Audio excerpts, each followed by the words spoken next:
So next we go down here.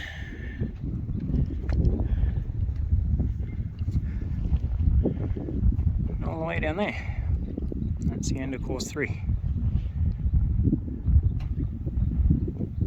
There's the famous bridge.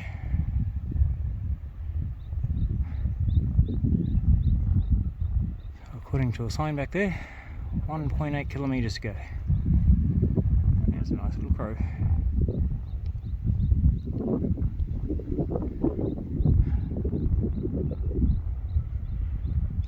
Alright, let's keep going.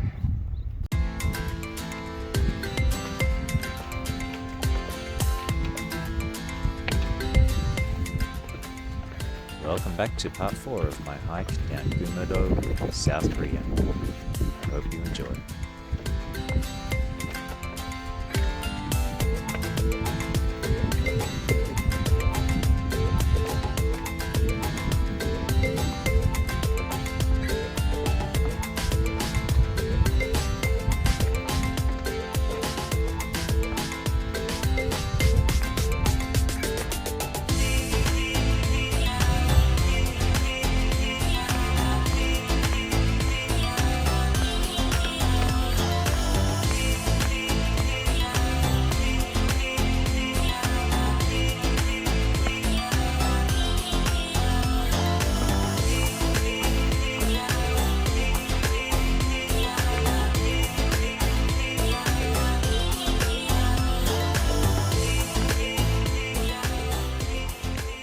My toes are slipping right into the end of my shoes.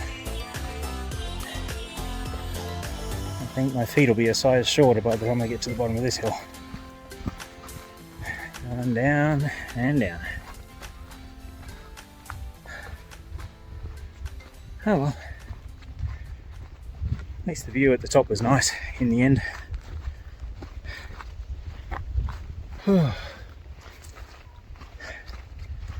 Knees certainly hurting though. The joys of getting old.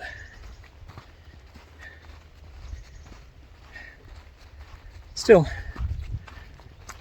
could be at work, so can't really complain.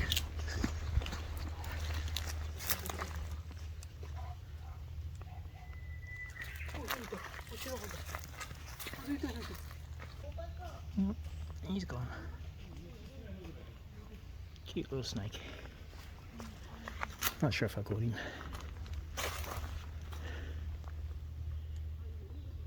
Be happy little snake. A little bit of a climb again. Water's down there.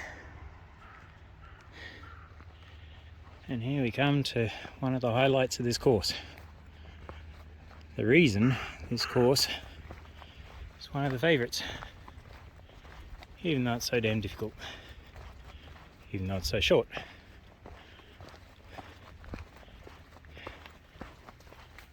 Now, from memory I have done this course before, but they hadn't built this. I think they got either end of it, but the helicopter hadn't quite lifted the middle in yet. So it basically just came to here and then stopped.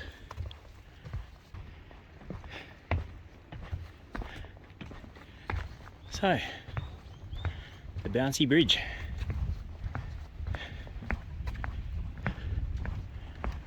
They've actually got a path going around this for those who are a little timid when it comes to heights.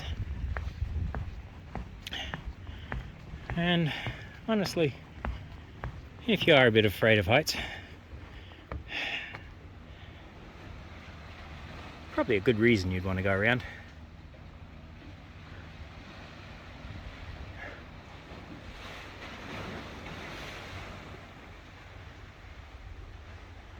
That's a pretty long drop.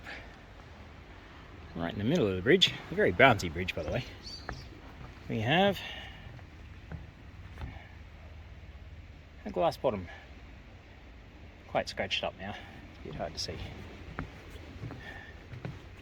But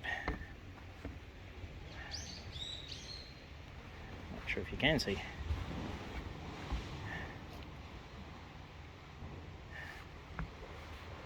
go this way. Swoosh. Let's have a close look.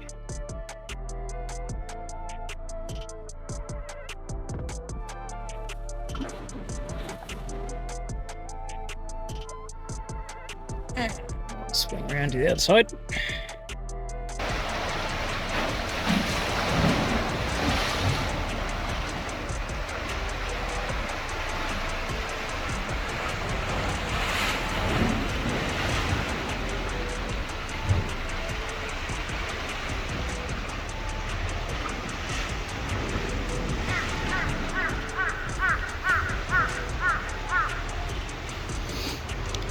There's our fishermen again. Wonder how they're doing.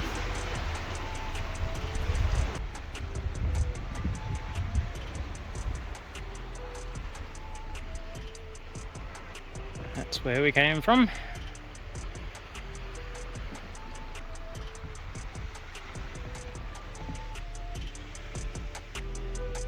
And that's where we're heading to.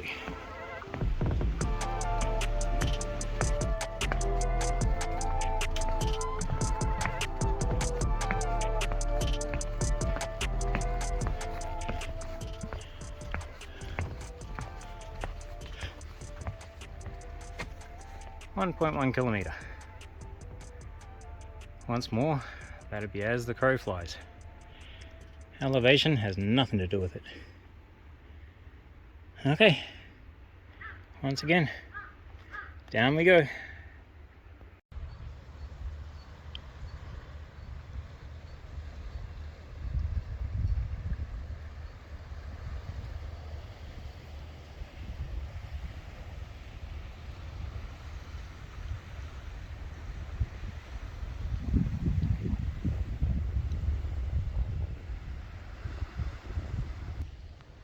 Okay, just to catch up with where we are, we've done about 14 kilometres so far. Apparently it says I've been hiking for about 3 hours, but it seems a heck of a lot longer than that. I started at about 9 o'clock this morning. It's now 3:45. It seems a bit more than 3 hours to me. Anyway, 14k sounds about right. Starting to get very wobbly at the end there, coming down the hill. So I decided to sit down and have a rest. Yeah, just had a coffee, feeling a bit better. I'm only going a little further down the track there. You might be able to see over my shoulder there. That's kind of my end point. I'm going to camp anywhere around there, somewhere on that headland there. So not too much further to go. This is about how far I was hoping to get. So I think I've done fairly well today. That last bit was a bit more grueling than I was expecting. Most of the rest of the course is just sort of following the beach line, but this bit, it definitely went up and over the mountain, and that was pretty damn hard carrying the backpack. So hopefully this evening I can have a bit of food, drink a bit of drink, lighten the pack a bit more, and tomorrow will be a bit easier. Seems like the cloud is starting to come in, so I'm guessing the forecast is right. We're going to have some rain tonight and tomorrow and the next day. So I guess tomorrow morning when I wake up I'm going to have to decide whether to keep going in the rain or call it quits and head home early. And we'll just see how it goes. That's where we're at the moment. A little bit more to go and then find a place to set up camp.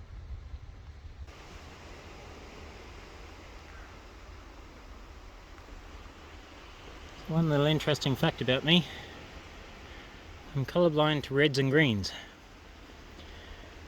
And often when I tell people that, it's quite humorous. I'll start pointing to a leaf and say, "What colour is that?" Green, duh. But it does mean that when there's reds in amongst greens, or pinks, it usually means I don't see it as well. It's not as clear for me. It doesn't stand out. These little fellas, once I find them, they're quite vibrant. I can see them. But they don't sort of jump out at me.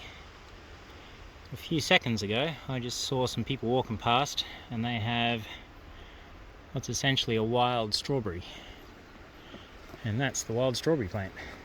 So hopefully somewhere around here we might find a wild strawberry.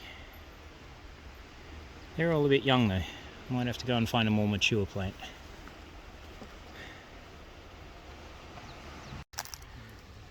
So as I was saying, pinks, reds, they don't quite stand out to me unless someone points at them and I know they're there. So I passed a couple, I saw them munching on a wild strawberry. There we go, some wild strawberry.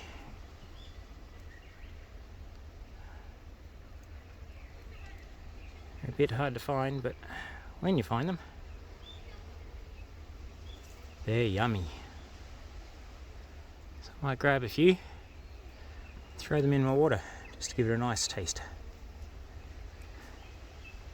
That one there is just asking to be picked. Pop. Look at that. Where are we? Whoa. Beautiful. Give that a wash and that'll be so juicy and yummy. Wild strawberries. And here we are, end of course 3. So again, another little port. Probably going to pitch my tent over there somewhere if I can. Still a lot of people here, more than I expected. Thankfully, that looks like a water fountain. Hopefully it's drinkable, we'll see. So, according to the map, so far today, I caught the bus to there, course 1 to there, course 2 to there, and then the really hard one, course 3, the shortest and most difficult.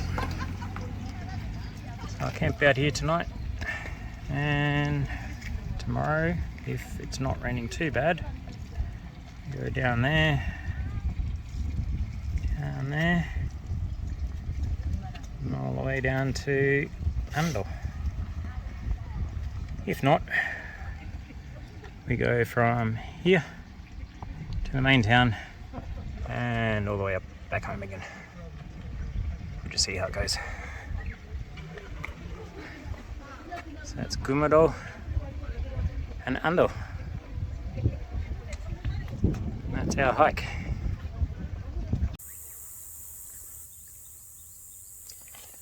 So, here I am in my tent. I've pitched it right next to the walking path, so I wouldn't be surprised if at some stage someone comes and says, "Get out of here." I think I might be on a little piece of farmer's land, but it doesn't look like anyone's been here for a little while, so hopefully no one will be too upset with me pitching a tent here. If I'm quiet, you can probably hear crickets and maybe some water.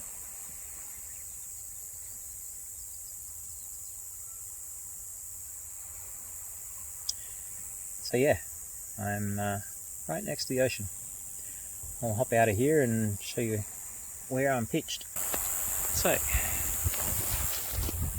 there's the ocean. Over there, some public toilets, nice and close.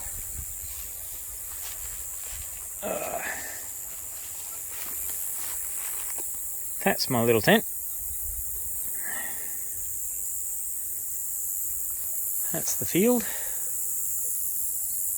It's a nice little stream just there. And as you can probably hear some people coming, that's the footpath right there.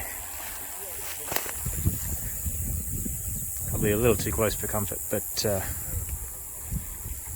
Hopefully no one will mind too much. There's a village just down there.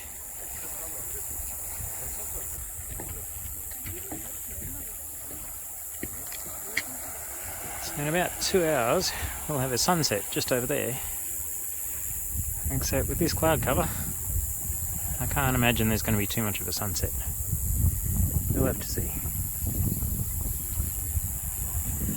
Anyway, I'm going to go back down to that little village and see if I can get a drink and an ice cream. So I reckon today I've deserved it. So here we have my camp kitchen setup. This little one, El Cheapo from China, from Temu. We've got a little saucepan, frying pan. Inside there is a kettle. In the grey one, that's all our food. So I've got my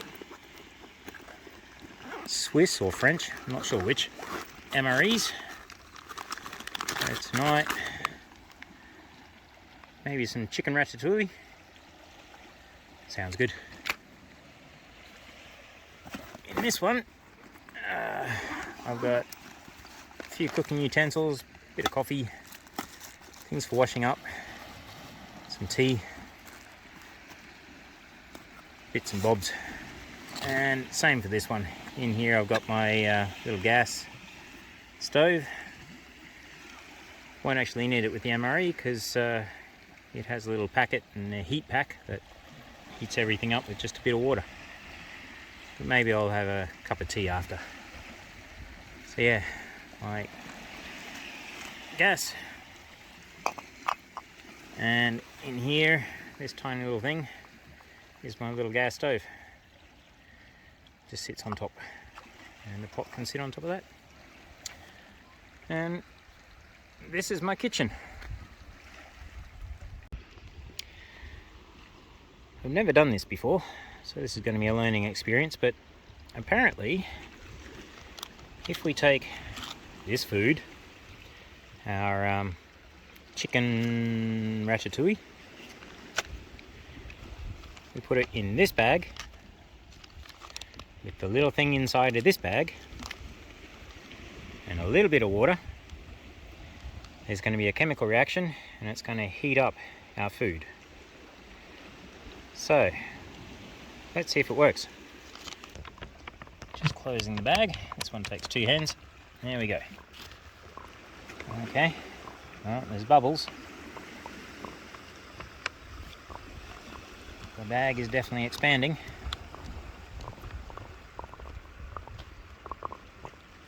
Oh, I believe that's boiling. That was quick.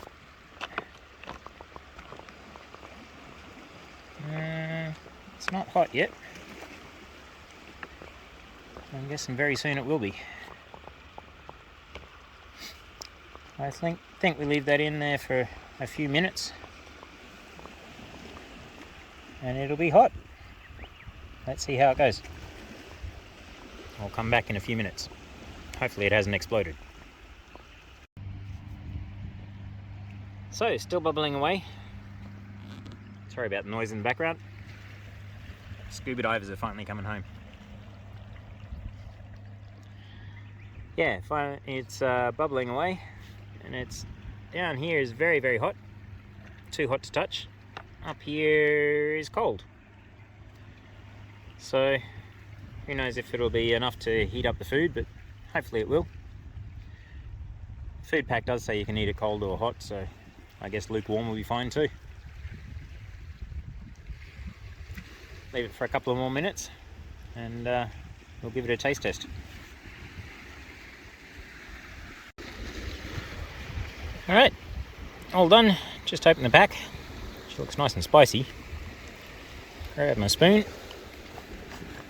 and let's give this a try. Bottom of the pack definitely felt hot, so I gave it a little stir around and